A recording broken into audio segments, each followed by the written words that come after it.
It was a typical summer night. My friends and I started driving around in the country on the outskirts of town, looking for something to do.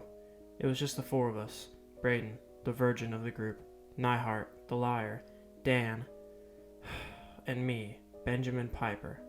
We were driving for about an hour, as the long country road in front of us never seemed to end. Dan started to begin with his classic smartass remarks. "This is all we do! This is all we do!" Then Braden chimed in. "Guys, I need to get home. My mom says I have to clean the house. I have church in the morning, and you know how she is about that." To continue bickering, Nyhart began to comment on how tired he was, and that maybe we should call it a night. I knew my friends were beginning to lose interest, so to save the mood for the time being, I started cranking Kevin Abstract's American Boyfriend. As the chorus rang, Dan screamed out in every single word. I knew he would be excited. It was his favorite song after all. To get us hyped, Nyhart started flooring the gas until we hit 130 miles per hour. Braden and Dan were going ecstatic in the back seat, begging for more speed, while I felt that Nyhart should be a little more careful as I began seeing dim streetlights in the distance. Being from a rural area in Indiana, we're used to driving through the smaller towns, branching off to country roads. These classic small towns have escaped modernism. The towns usually hold an awkward alignment of crummy houses, worn-down churches, and, on most occasions, a large cemetery where all the folk from the area eventually rest. It was honestly a pretty small town. Only a few blocks are visible to us from the road. As Nyhart slowly rolled past the town, my friends and I couldn't deny the off-putting features the town possessed. There was an undeniable, eerie vibe to it, so much that we all felt suspicious of what we were seeing. Braden remarked that the town made him very uncomfortable, while I chimed in on how it looked like the landscape from the start of a nightmare. With our curiosity building and the promise of exploration evident, I convinced Nyhart to turn into the small town. It seemed that everyone except for us was reluctant to enter the town in the dead of night, but I knew once we started looking around, we would enjoy ourselves.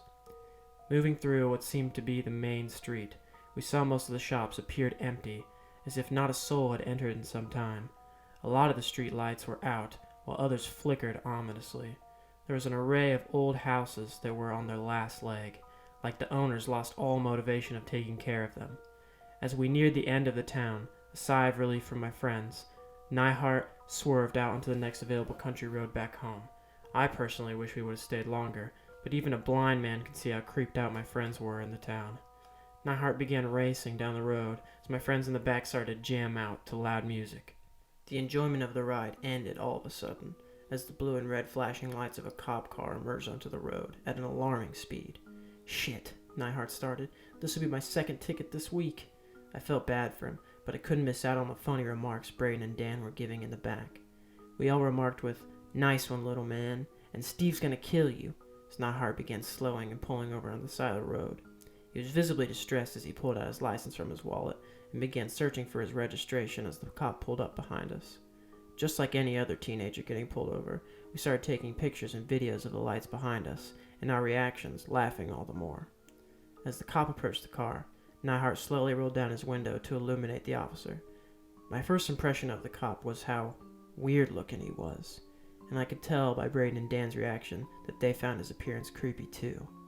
He looked down on us with sunken-in eyes, a thin and long black mustache, and a sharp nose that pointed to the ground. He was very thin and scrawny for a cop, with his cheeks sucked into his jaw and a deep butt chin. His ears were small, but pointed out from his glowing bald head, and his forehead protruded into a widow's peak. He was missing a lot of teeth, but the ones that remained were yellow and rotting. The best representation of him I could make was that he looked just like a crackhead. He was very creepy and looked dangerous. The only thing that made us feel safer was that he was a police officer, or so we thought. Either way, he began like any other officer would start. "Hey boys, you were going pretty fast back there, 40 miles over the speed limit to be exact. What's the deal?" "Sorry, officer," Nyhart began. "We just really want to get home to get some rest. My friend in the back has to wake up early for church tomorrow. His mom will be pissed if we can't get up."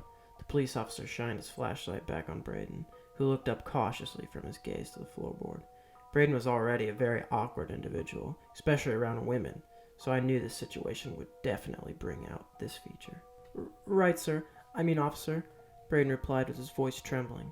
"I can get really bitchy with her if I don't get enough sleep the night before. Sorry for cursing, sir." The officer looked very displeased with Braden's remark, as he shined his flashlight around to see all of our faces. He comments, "You know, I saw you boys taking pictures of you in the cop car through the back window. Do you boys think the situation that you're in is a joking matter?" "No, not at all, officer," Neihart quickly replied. "My friends can do without thinking sometimes. I'm sorry about that." Daniel, Braden, and I all started around, giving quick apologies after Neihart. The cop watched as we expressed our regrets, but he just seemed to disregard them. "You boys done any drinking tonight?" "No, officer," I replied. "I wasn't talking to you, boy. I was talking to him." The officer began again to shine his light on Braden, who was visibly anxious and uncomfortable with the attention. "No, sir. All I drank tonight was Monster Energy, sir." Braden's voice sank as he spoke back. "Get out of the car, young man. You're going to be taking a breathalyzer test for me," the cop announced, his voice assertive. What, officer?" "I said to get the fuck out of the car!" The cop's scream caught us all off guard. We all looked to each other in disbelief as Neihart signaled to Braden to follow orders. "Something seems really off here, guys," I announced into the silence of the car. "Dude, I know," Neihart broke out. "This dude is so creepy, and he literally had no reason to take Braden out to run a drunk driving test. He wasn't even driving." Neihart's remarks did make the situation seem even more sketchy than I had originally thought. There were definitely some laws this guy was not abiding to. "No, dude, no," Dan replied. "The only thing the breathalyzer test will pick up on that virgin is Monster Energy and Twisted Lime Doritos. Once he's done with Braden, we'll be back on our way. The worst thing that could happen is Neihart getting a ticket for speeding. We did nothing wrong." Dan's reassurance made us all feel more at ease with the weird occurrence. Maybe we were just overthinking. Nonetheless, we all thought it didn't seem right for the cop to jump at Braden like he did. Almost 10 minutes had passed when the cop finally started to approach our car again. We stopped watching him because he took Braden behind his car where we couldn't see them through our rearview mirrors, so we had no clue what happened. The cop knocked on Neihart's window with a knuckle. "The breathalyzer picked up a .09 on your friend. He's already cuffed and in the back of my car." Neihart looked back at me, his face flushed. I looked back at Dan, who was in utter disbelief. The cop began again. "I'm going to need all you boys to step out of the car for me. You'll all be taking a breathalyzer for me as well," following silent looks of confusion between us. We reluctantly followed orders as Neihart put his window up. The cop demanded that we followed him to his car and line up in a single file line in front of him. One by one, he made us breathe in the breathalyzer. Dan went first. .08, the cop announced. "Step aside." Neihart approached the cop. .09, step aside. As I watched both my friends move over to let me take my turn, I saw their faces looking at the ground, painted with anxiety and disbelief. "Sir," I began, "we did not drink tonight. The machine isn't working, or you are lying to us." "Boy, I do not have time to listen to the tongue of a serpent, the deception of a criminal, nor the last-minute cries of the scared underage drinker that knows he has broken the law. Step up to me, boy. Face the consequences." My confidence had faded quickly, as I knew I had no chance to be the saving grace for my friends. Although I knew we hadn't drank, and I knew this cop wasn't telling the truth, I stepped forward to meet the inevitability of arrest. .10, the cop snarled, "the highest BAC of tonight." He looked up from his reader with a smirk on his face. He signaled at us to get against his car with our hands behind our back. One by one, we were handcuffed and sat in his car. I was the unlucky one that had to sit in the passenger seat, as Dan and Neihart joined Braden in the back, who never looked up from the floor. As the cop turned around to get back to the country road, I wondered what small town this cop belonged to. Where was he taking us? I felt concernment for my friends in the back seat. I knew they were still in shock of being in cuffs, and I knew this cop was treating us unfairly. He was lying about our BAC. It will all turn out alright, I thought to myself. After all, we did nothing wrong. I calmed myself down, only to build anxiety back up again as the cop began to slow down and turn towards the creepy-ass town we had all just left. "Look familiar?" the cop asked. As we drove back into the town, I noticed a sign that displayed the name of the town. Solemn, the friendly community. I found the town's quote ironic with this douche of a cop. Even still, rolling into the town in the cop car, the town looked abandoned. We were back on the main street of Solemn, the town that my friends couldn't wait to get out of. Traveling through it once more, I started to notice more of the similarities that match most small towns. On the south end of the street, where we came in, there was an old church, plagued with chipping paint, with a graveyard to its right. Further down, there was a small brick police station, with large wooden doors, a small town hall for congregation, and a post office that was boarded up and clearly unused. The shops went from grocery stores to diners to a floral shop, and from there, unkept houses led the way to the end of the street, back out to the country road where we started on. The car came to a jolt in front of the police station. As he parked the car on the curb, I looked over to see the cop already staring at me, his eyes shot and hysterical, and his thin lips curling. He glanced back at my friends with the same gaze. He then explained how we would all be spending the night in the slammer till a proper court date could be issued. He got out of the car, and one by one he lifted us out into the police station. I was the last one he escorted. His grip was tight and fierce, and he was very forceful. He basically carried me across the sidewalk and up the stairs towards the entrance. He shoved open the giant wooden doors so hard that they slapped the walls behind us, making a powerful noise. Entering, I peered across to see a huge main desk on the right, with a couple of stool chairs and 2 doors on either side of the lobby. One led to cells, and the other led to offices. We were moving straight to the back of the lobby, to the giant holding cell where the rest of my friends were located. There, he took out a giant rusted key that unlocked the cage. The officer took my handcuffs off and gave me a firm shove into the cell as I landed on my hands and knees. I looked up to my friends, who were already positioned in the bench farthest from the cop. Nyhart was massaging his wrists. Dan looked pissed, like he wanted to punch the brick wall behind him, and Braden was shaking uncontrollably. I looked behind me as the cop closed the cell door and turned the key until a clicking noise was made. He stood there, watching over us, with a smirk on his face. His eyes were lit with excitement. I could tell he felt so powerful and assertive. With the door locked, and me finally taking a seat next to my friends on the bench, the cop walked back to the main desk, sat in a seat, and put his feet up on the desk. He reached in his shirt pocket to pull out a pair of classic police sunglasses. He put them on and leered at us. It was so incredibly uncomfortable. Nobody dared look over in his direction, but every time I looked up at him just to take a peek, his glasses faced us. He was so tense that you just knew he wasn't asleep, and you could never tell exactly which one of us he was looking at. This went on for what felt like hours. My friends and I were all miserably anxious and tired. We couldn't sleep when his glare remained over us. All of a sudden, Dan spoke up. "Officer, we get a phone call, right, to talk to our parents? I believe that is legality you must follow, and a right we are given. My dad is a cop. I would know." His sudden surge of confidence shook all 4 of us. He was clearly annoyed and wanted to leave. We all looked over at the cop, who set his feet on the ground and began to rise up. "I'm going to step out for a cigarette," he muttered. We all turned to each other in confusion. "What? Did you not just hear me?" Dan began again, but was quickly cut off by the cop. "The commissioner doesn't get here till morning, and he hates when I smoke inside." He looked at his watch. It's 3 a.m. He usually gets in at 5. He'll handle all of your questions tomorrow." The cop turned to walk out the doors. "You boys behave now." The doors slammed behind him. We just gave up at that point. We were all so tired and anxious. I was about to fall asleep on Braden's shoulder when all the lights shut off. Darkness fell on us with force as we all jerked up and looked about. It was like an endless abyss. The only source of brightness was from the barred window behind us, gifting us moonlight. Even so, we could only see each other and not 2 feet in front of us.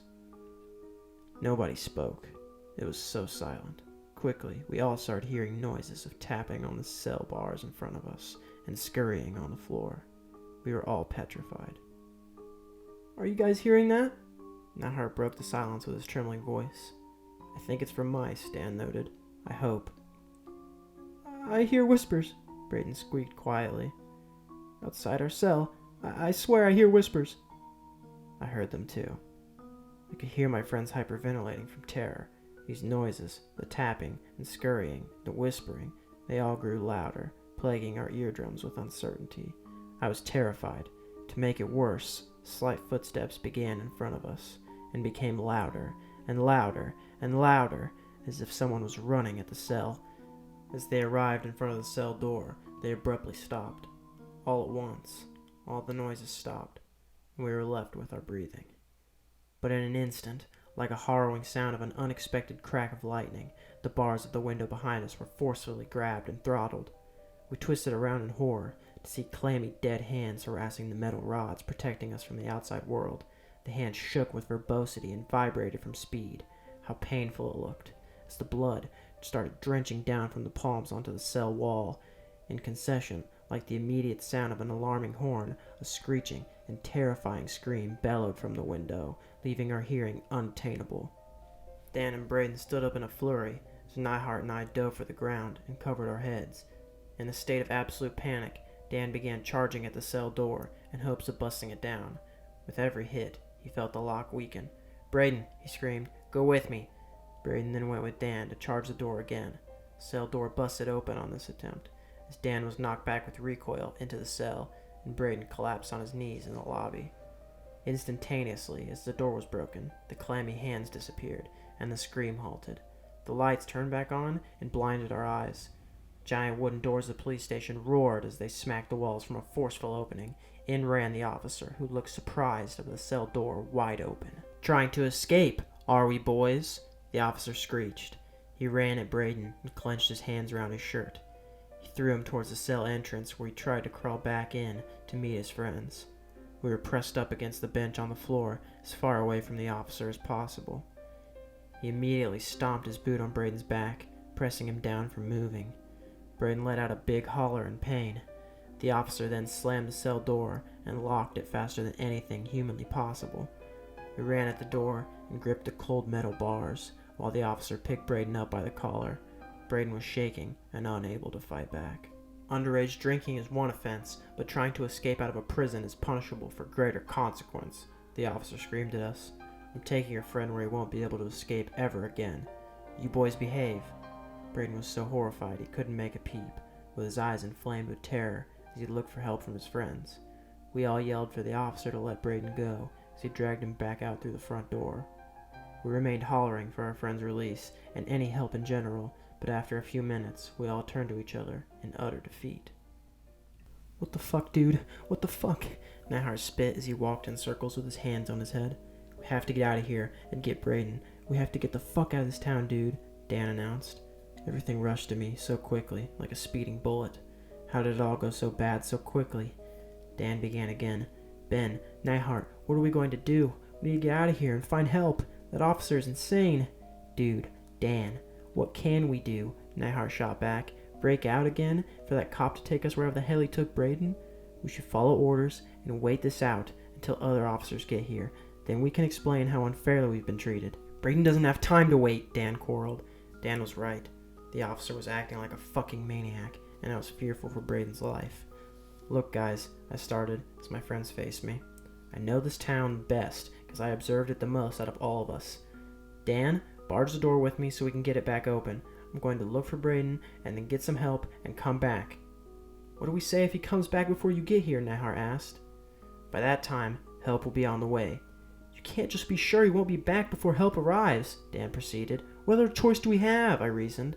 Dan looked down at the floor. He knew I was right, but he could never admit it. Instead, he signaled to me to rush the door with him, and with one charge, the cell door flew open. I stood up and closed the door on my friends. They wished me luck and told me to be fast. "You know I always finish fast," I replied with a wink. I ran through the lobby and creaked the front door to peek out. Once I saw the coast was clear, I cautiously exited the police station, letting the door close behind me.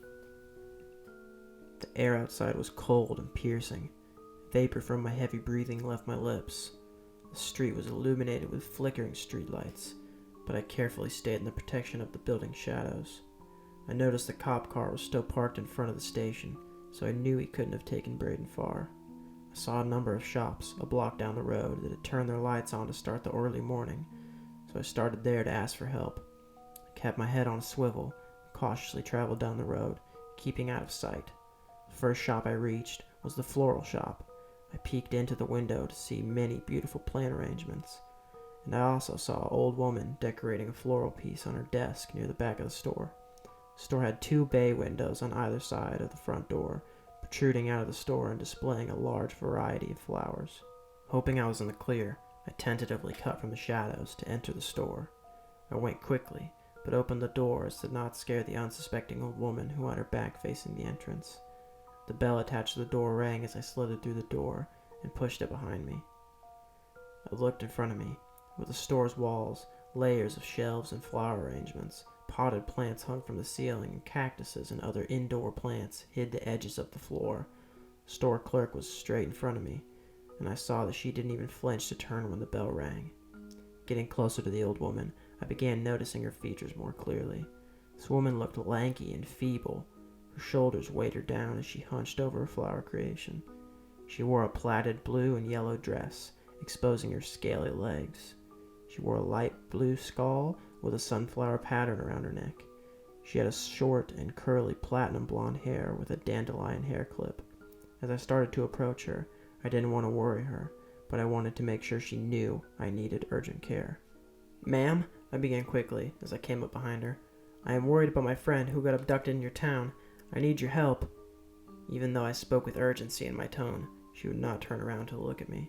She continued working on her arrangement. I was about to speak up again as she started. "Any trouble like that can be addressed with my associate in his office. It's located in the back over there." She pointed to the left side of the shop. She was very soft-spoken, and her voice was crackly like an old, worn record player. She went back to working on her plant. "Did you not hear me?" Irritation began to fill my speech. "I said my friend has been abducted, and I'm fearful for his life. Please, is there any phone nearby where I can call for an emergency?" I whined at the old lady. "Our associate has a phone in his office. Please go ask him to use it. Leave me to my plant." I was in disbelief with the woman's callous attitude for my situation. I was so annoyed that she couldn't even turn around to face me, but I didn't have time to think about it. I abruptly turned to my left and sped through the shop to the associate's office. It was down a hallway that was shared with custodial and storage rooms. The office was the farthest room down as I raced through the hall. I emerged into the office and kept my urgency when approaching the associate. He was wearing what looked like a security uniform, with a blue hat and a blue coat. He was sitting at a desk on the far side of the door and looked like he was looking through paperwork. I began. "Sir, I need your phone to call 911. My friend is in danger." I was shocked that the associate didn't acknowledge me in the slightest. I was so incredibly angry that I was being bluntly ignored. I started again. "Sir, fucking listen to me. My friend is in danger. Give me your phone." I spoke with assertiveness and wanted immediate results. Still, the associate did nothing. "Dude!" I screeched at the man as I gripped his shoulder forcefully and turning him around to face me. With my vigorous pull, a loud, echoing scream jumped from the bottom of my throat. As I turned the man around, I looked down at Braden, absolutely mutilated and lifeless, dressed in his new outfit. There was a bouquet of roses stuffed down his throat, with the red petals pushing his mouth abnormally wide, almost to the edge of his face. The insane number of stems had completely suffocated his breathing as they clogged his throat so much that they were no longer visible. They stretched his neck out wide as thorns were sticking out below the skin, while others pierced through his neck and dripped blood down his chest. His eyes were completely submerged in his head as daisies were shot down into his eye sockets and completely filled with white petals that started bleeding red at their bottoms. His face was stretched wide and lifeless as blood was dripping down his cheeks. I turned sharply and started yakking all over the desk in front of us. I stepped back with tears rolling down my face while screaming profanities. I was in complete shock and experiencing an anxiety attack as my friend continued looking up at the ceiling. I pressed against the wall as my body slid down and my head fell face first into my palms. I was delusional and scared, not for my sake, but for my friends back at the station. I handled myself quickly so they wouldn't face the same fate. I saw the phone on the edge of the desk and lunged for it. As I pulled it off its mount to begin dialing, the phone line came with it. It had already been cut. Not being able to handle his mutilation any longer, I ran away from my friend and back through the hallway, completely forgetting about the old woman back in the shop. Stopping on a dime to face the floral shop clerk, she became visible. I yelled at her with my fists clenched and ears steaming. "Who did this? Who murdered Braden?" I squealed at her with anguish and anger filling my voice. She retorted, "A nice officer came in here and asked if I could help him with an escaped convict he returned to custody. I took care of his problem, so he will never escape again." She began to turn to me now. "I'm keeping my town safe," she finished, as her gaze connected with mine. My watering eyes cleared to make her perfectly visible. I immediately recognized the face I was focused on.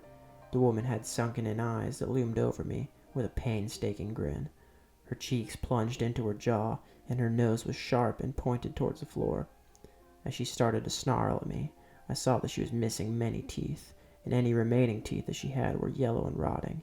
It was the cop, the officer that pulled us over that night, and his eyes bored into me like daggers as he stood there staring. My flight reaction immediately overtook my body as I sprinted towards the door and flew it open with great power. As the bell rang, I looked back to the man, who continued to stand there as he always had been. He began to laugh like a maniac. I slammed the door behind me and sprinted across the display glass wall, taking one last glance past to look if the man moved. He remained working on his floral arrangement like nothing had ever happened. I didn't cut for the shadows, but instead I ran in the middle of the road straight for the station. I didn't care about being seen. I was going to get my friends and get the fuck out of this town. As I arrived at the steps of the police station, I quickly looked back to make sure I had not been followed. I sprinted up the stairs and threw open the door. "Boys, we have to leave now!" I yelled into the station. As I marched in, I noticed I was speaking to nobody. The holding cell was wide open, and Dan and Nyhart were gone. In great distress, I quickly called out for my friends and checked throughout the station to make sure they weren't hiding anywhere. I was petrified of the chance that my friends' disappearance was connected to their deaths. I couldn't handle the thought of losing 2 more of my brothers. I impulsively turned around and started towards the entrance of the station. I was going to find them before it was too late. Right as I pulled on the doors, I was met by a figure standing on the other side. I put my fists up to fight, only to see Nyhart putting his hands up, telling me to stop. "Whoa, man! What the hell?" Nyhart bloated. He was visibly confused why I was so fretful. I grabbed him and signaled to dive into the shadows with me so we could escape the light. There, I told him everything that happened to me and everything I had seen. I was out of breath when I spoke, yet I explained the situation quickly as I continually checked our surroundings. I was miserably on edge, and I imagined that I looked ridiculous. Nyhart was in utter shock as the story unfolded and questioned the legitimacy of my words. He couldn't believe that Braden had been murdered, but I didn't have time for his questioning. "What happened to you and Dan? Why did you leave?" I asked. Nyhart answered. "Ben, it seemed like you were gone for an hour. Dan and I agreed to leave the station to search for you and Braden. We split up to cover more ground." He began to trail off. "I can't believe what happened to Braden." "We can't focus on that," I retorted. "We have to find Dan and get the hell out of here. We are in serious danger with that creep walking around." Nyhart looked up from the ground with teary eyes. "You're right," he agreed. "We need to get Dan and get out of here. Once we find him, do you think we should run back to my car?" I completely forgot we were stranded in this town, and I knew Ethan's car had to be a couple of miles away. "There's no way," I replied. "It wouldn't be safe to travel by foot when the officer still has his car." Saying this, I turned to find the cop car still sitting in front of the station. As I looked back at Nyhart, his gaze told me that we had the same idea. I pointed to the floral shop. "The cop is in there," I told him. "Watch for me and make sure he doesn't come out of there. Stay out of the light. I'm going to sneak over to the cop car to see if he left the keys in it." Nyhart agreed and became situated on the entrance of the shop. I crouched and began to cautiously edge out of the shadows towards the car. Once I reached the car, I went to open the driver's side door. Thankfully, the door was unlocked. I slowly slithered into the seat, making sure to keep my head down. I didn't want him coming out of the floral shop to see me snooping around his car. I looked into the cup holders and the dashboard compartment for the keys. I had no luck. I looked up at the sun visor, hoping that when I opened it, the keys would fall into my lap. I reached up with confidence to pull it down, and out fell a fake stick-on mustache and a can of dip that rolled out of the door and into the street. I searched the car, no avail, until I found a glimmer behind the steering wheel. The keys were in the ignition the entire time. My lucky break. As I got back to Nyhart, I bestowed onto him the good news. "We now know that we can make our escape in the cop car," I began. "Now we just need to find Dan. Do you know where he went?" Nyhart nodded his head. He informed me that Dan broke off to the south side of town, the opposite side of the floral shop. "Last I knew, he was going to check out the church. That maybe Braden could be there," Nyhart told me. I looked off down the road at Dan's destination. The church was quite spine-chilling, being the place that creeped me out the most when we drove through the town.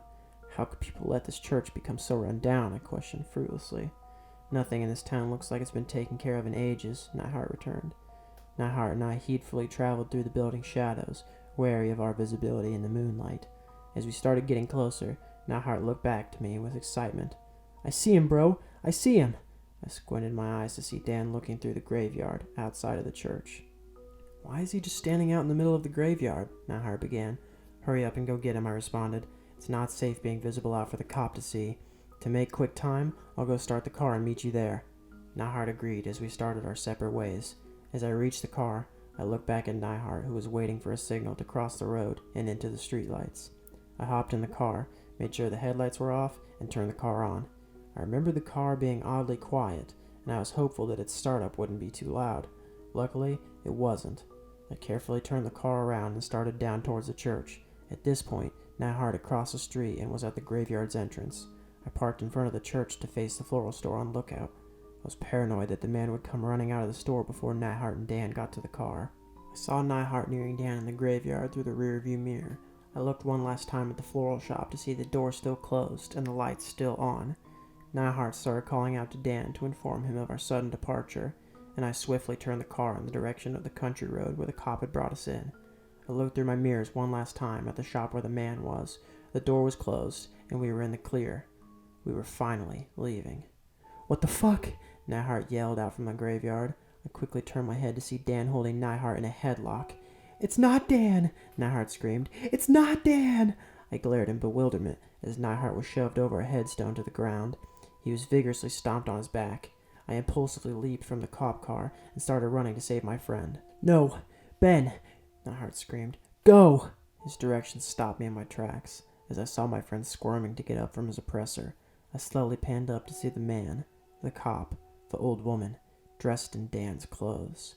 He wore his entire outfit, and beneath him lied Nihart, hunched over and beaten to the ground. It was deeply disturbing to see the man who murdered Dan was now wearing his clothes, as if he had some sick dress-up fetish. Panning up further, however, froze me in fear, as I saw the man wearing the scalp of my friend. He scalped Dan and wore it like a part of his costume. My face flushed with horror as I saw blood dripping down his face, being licked up by the cop. He smiled at me with his broken grin. His teeth were painted red. He stared at me with the same glare he had before. I was met with bloodshot, hysterical, insane eyes. They fell on me like scalpels, ripping into my soul. He began to laugh. "Come on, Ben," the man sang in frenzy. "Save us, Ben! We need to get out of here! Ben! Ben! Save us, Ben!" The maniac laughed with delight as he found my displeasure comical. I was in shock. I physically could not move a muscle. I stood as still as a statue, watching Nihart get tortured by Braden and Dan's murderer. Nihart was screeching in pain. I watched as the man began to raise his leg and start beating down on Nihart's head. He did so while laughing hysterically, making every blow more powerful than the last. Tears rolled down my cheeks as I was traumatized with fear. My eyes were wide and twitching with my mouth open but speechless. My friend continued to shriek in pain while the man stared into my soul. His laughter rang in my head, banging on the insides of my skull like a bell. He wouldn't stop kicking down on Nihart's brain. I could physically hear the life leave my friend's body as his screams for help became scarce and quiet until he eventually stopped altogether. But the man didn't stop. He continued driving his head into the ground. I slowly started backing up towards the cop car. The man's laughter started to loosen, as if he started to lose amusement in his murderous rampage. I felt my back hit the cop car behind me as I stood there staring at the devil. My knees were wobbling, my eyes fixated, my tongue speechless, and my arms numb and immovable. At this moment, the man had stopped his laughter entirely. He stopped stomping and stood there, lowering his head with a gaze triggered on me. His eyes peered deep from his head as the predator stalked his next victim. A horrifying screech protruded from his gut all of a sudden, and he cocked his head down and started darting at me with his arms flailing behind him. I was erratically hit with an impulse for survival. I quickly turned to the door to muscle it open and throw myself in. I immediately slammed it shut and locked the doors. I wouldn't dare look out to the man as I quickly reached to start the car. Once the car jolted up, I slammed on the gas, looking out my window at the last second to find the man bent over and staring through the back window. It was apparent that he got there before I managed to leave, but he never tried to bust into the car. He just watched me from the outside. I swept away as he remained stagnant there in the road, waving to the car as it left. I made no expression as I drove. My face was flat and enthralled, with my eyes pried open. My memories relived that last night of my life as the man's stare remained engraved into my mind. I prepared to speed out into the country road that Nihart sped out of earlier that night. I noticed the back of the town sign as I left. It read the population count. It was odd how the number originally placed was carved out from the sign. A new number was whittled in for its place, as it read, the town of Solemn, population 1.